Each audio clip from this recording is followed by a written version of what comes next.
Good afternoon, everyone, or morning, depending on when you're watching this. Yeah. I was just saying, with us going on LinkedIn and live streaming, we have a lot of people who watch like the day after, like must be like the Friday donut or something. Yeah.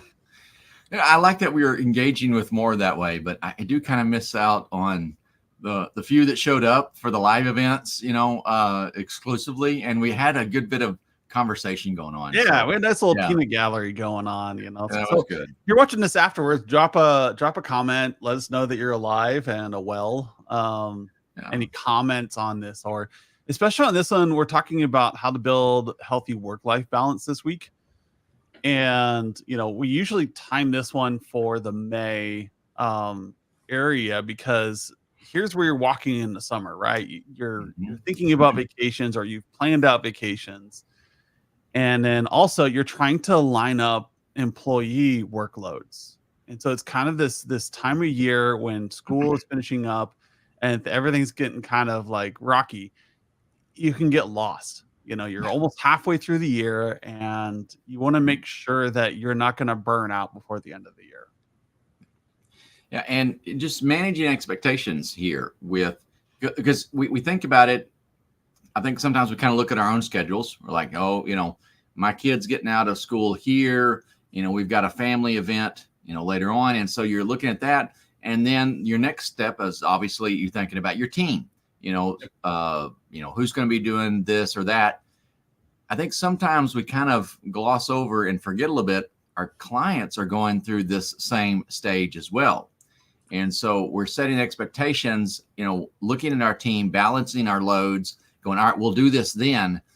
But then, it gets close to that and we check on their client and they're like, oh, we're gone for 2 weeks or, something. And it just totally disrupts your plans. Yep. So it is a bigger picture that you have to look at. But the easy way is just to start, now start setting expectations and make sure you're getting the complete picture and communicating it with everyone. Yeah, and so when you look at no, I've had my burnout periods in the past. It's always been because I didn't balance things. And in the moment, you don't know that you're burning out or you're sleep deprived because your brain isn't functioning at 100%. Yep. And so something usually happens. It's just like your clients. They call you when something breaks, not while it's breaking. If that makes any sense. Like, Yeah. oh, it's been doing this for a while now, and it just finally shut off. And now you get a call like, well, why didn't you let us know 6 months ago? Well, we do the same thing with our work-life balance. Like, you get out of whack, and your brain isn't thinking. You're not being as cognizant of your employees, yourself, and you start creating this toxic environment. Mm-hmm. And you don't know it's that way. All the things you see is the symptoms. You're behind on appointments. The task list is building up. You've got irritable employees or coworkers that are just that usually you got along with, and you're Yeah. like, man, it's just can't sustain this, and it's because you haven't maintained that balance. And so those are indicators of a bad work-life balance. And so we have a phrase we use in the corporate world called an employer of choice. Mm-hmm. Are you an employer of choice? Is your MSP somewhere where people like to work there and will invite their friends to work there? Is the work-life balance good? Because if Right. it's not, you become an employer of, oh, I'm getting a paycheck. And same Yeah. thing with an MSP. Like, is your client with you because they enjoy working with you, or because it just needs to be done?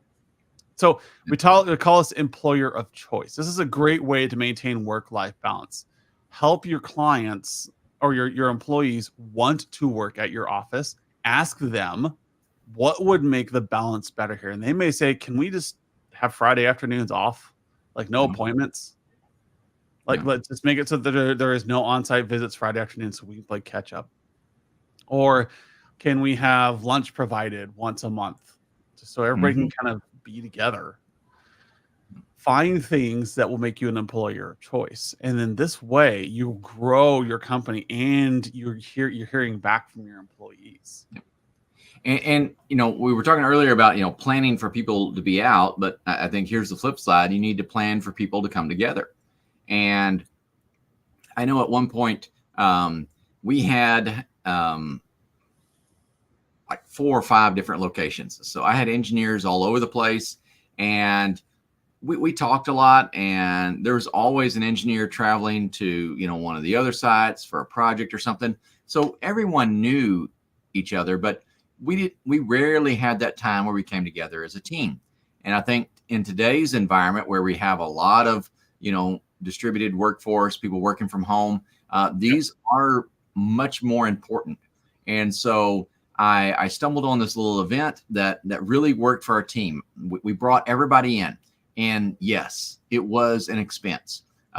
It's not only just the travel cost and the hotel to put them up, but if they're all in and if all have a meeting, then they aren't working on clients. We're not billing any time, so it was an appreciable cost. However, the value that we got out of it was well worth it. Yeah. And they came in, and I tried to keep the work part of bringing everybody together at a minimum. We usually had something, maybe it was a new tool or just a process that we want to talk about. So we kind of had the business deal. We brought everybody in, but we kept that short and sweet. And then we went out to a local, they're a really small baseball franchise. How many A's can you put it in? I don't know. They're way down there, but they had a great stadium, a little box booth that was surprisingly affordable, and I had no agenda. All right. We provided food. People could sit back, relax, talk. And I had so many of my team come back and say, that was really good. I really enjoyed that. I hadn't had a chance to talk to so-and-so. And it was just that, hey, this is our environment. We are focusing on our people and taking care of them. It's not all about work. Sometimes it's about just the self-care that we need to undergo as a team. Yep. So balance those. Yes, people are going to be gone, but try to make sure that you're bringing your team together as well. Yeah, and you can do this through your road mapping, right? So when you're sitting down your first quarter of the year or your the last quarter of the year, great times to do this. Hey, everybody put their must-have vacation leave in for 2025. And then look at your roadmaps for the year. So we got that great road mapping tool in our tool. Make sure that somebody isn't like being used all the time. Make sure their name isn't coming up to the right. Oh, look, in March, this person has 16 projects that they need to get done. Yep. And also they've got a kid graduating high school. Man, that's a recipe for disaster. That's bad work-life balance. Yep. Sit down and talk to Susan and say, hey, look, I see that you've got a lot of projects. Can we move some of these?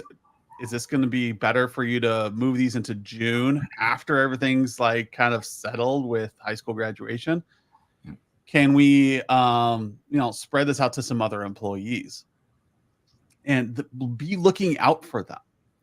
Because they may be like, oh crap, yeah, I've got all this come up, and they feel like their expectation is they need to get this done because it was asked of them. Yes. So advocate for that employee. Look at your project roadmaps, and is there somebody who is overburdened with projects, with clients? And so you can look in your project roadmap, and I guarantee you, all of you have somewhere where you swell. Yep. Where you have what I call the heap. And you need to spread that heap out over the year using downtime, scheduled downtime, like for these change windows, and take advantage of the summer. Hey, you got some employees who do their vacationing in February and November. Okay, they can handle the change windows in the summer. You got some who love to go and visit family in November. Okay, those people can also do the summer. You got some people who are gonna like be completely slammed this summer. Like, I love camping, and so having time to go out camp, I'll be unavailable here and there. I will definitely cover you in the fall. And I know that in like the medical arena and places like that, they negotiate fiercely here. Like, oh, it's my turn to do the Christmas season. It's my turn to do that. And that's a healthy thing. when people are like, oh yeah, I always take the Christmas window because I don't like Christmas. It's just not my time of year. It's depressing, whatever. And so everybody knows that Susan does Christmas. And then Bob does the Thanksgivings and the summers. And that's a balance. But you have to look at your roadmap so you can provision those employees to the times they want to work. And sometimes you just have to have people working. Like they're going to have windows that they don't want. But everybody expects that. What you don't want to have happen is that heap lands on one person at one time of the year or twice a year where you're just burning them out. Well, taking care of your employees, making sure that they are taking time is really important. So again, working many years at MSP, and we had a great, very relaxed HR policy. And so we were, Netflix had a public slide deck that they put out years ago that kind of highlighted a lot of this. And we had no defined time off. All right. You come on board, you don't get any vacation days. You take what you need. All right. And so a lot of people look at that and go, oh, wow, you got unlimited vacation? Well, technically, yes. And they get, well, how do you deal with people abusing that? And we were always prepared to deal with that. I mean, we were cognizant of that. But here's the deal. We never had to deal with that issue. All right. I found myself after a little while, after realizing everything's going on there, I was dealing with the opposite issue.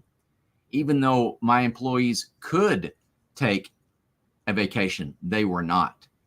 Yep. And so, making sure that your team is getting, maybe it's just a day, maybe they just need a long weekend every couple of months or something. That's fine.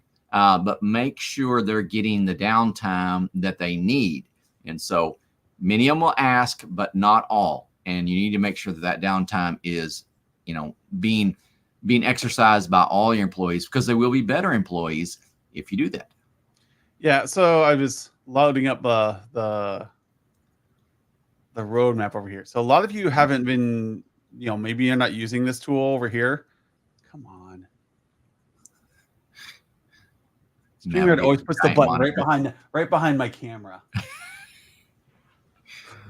All right. So over here, this is your global project roadmap, right? This is a great way to see what do you have going on through a quarter. So you can break this down. So like, let's say we go monthly, right? Let's see if there's any big swells going on here. You should be able to see May. Here's all the May projects. Look and see like who is coming up on these. All right. We don't care about the clients so much right now at this point. I know we usually say put clients first, but in this situation, we're looking for the people. Yep. And if you see a single person's head all the way down here for May, you might want to move that around. Yeah. You might want to start switching these things so that, oh gosh, that's a lot to get done in 1 month. And it might just because there's a big rollout and you'll look and see that there's a bunch of clients here. It's the same client, same person, because they're going to be on site for a full week. Yeah. Okay, that's fine. Maybe they need the week after off.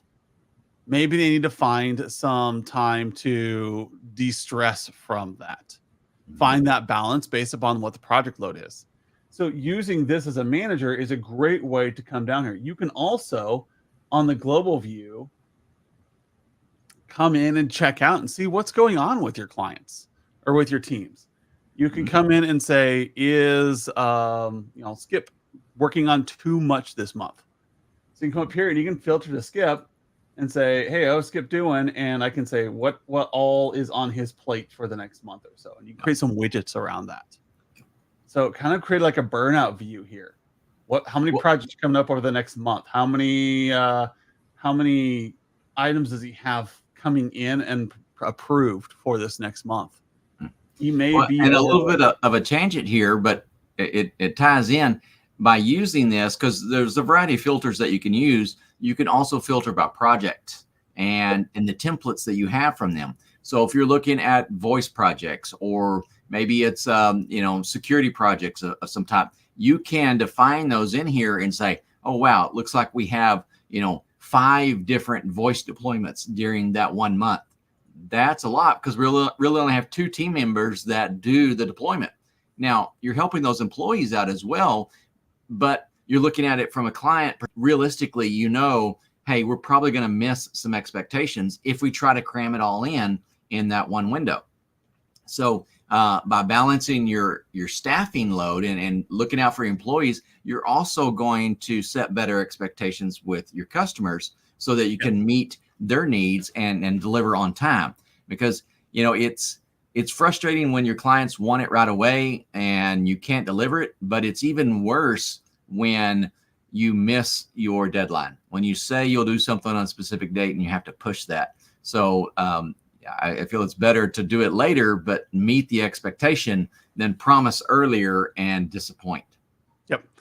Again, this is how you balance out work life. The best tip I have here is to be cognizant of what your employees are doing. A lot of times they'll work themselves to the bone and not inform you. And that's always good. Like a good manager will have a one-on-one with their employee every week. Just to touch base and ask good questions like, how you feeling? Like, is the balance good? And sometimes they'll hide it. They're like, oh, I'm fine. Mm-hmm. I'm fine. Yep. But be looking for those indicators that they're stressed, that this is their third Red Bull for the morning. Like that's not normal. That's, they must be stressed. Like, look for these things. And that way you can ask them, are you enjoying the work you're doing? This is a very important one. Are you enjoying the work you're doing? Because some people can slide into roles that they don't enjoy. That's happened to me in previous jobs where like I was good at X, so they gave me Y. I did not enjoy Y, but because I was so good at it, they kept giving me more. I'm like, I do not enjoy this role. Like there was a big old Excel spreadsheet that I made that helped to divide up vulnerabilities to different teams. And I did not enjoy that work. I built it out of necessity, but then it started consuming a bunch of my time. Yep. And so you need to make sure you're checking with them. Are they doing work that they enjoy? Mm-hmm. And if they're not, they might say, like, I really don't like doing that spreadsheet work. I don't like doing those pivot tables. Oh, well, Alice over here loves those. Yeah.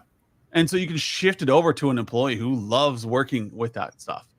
And then now you've opened up an engineer to have more work that they enjoy. They love working on Cisco. That's their thing. That's their jam. They love working on Cisco environments. Okay, start taking server things off. Balance it out.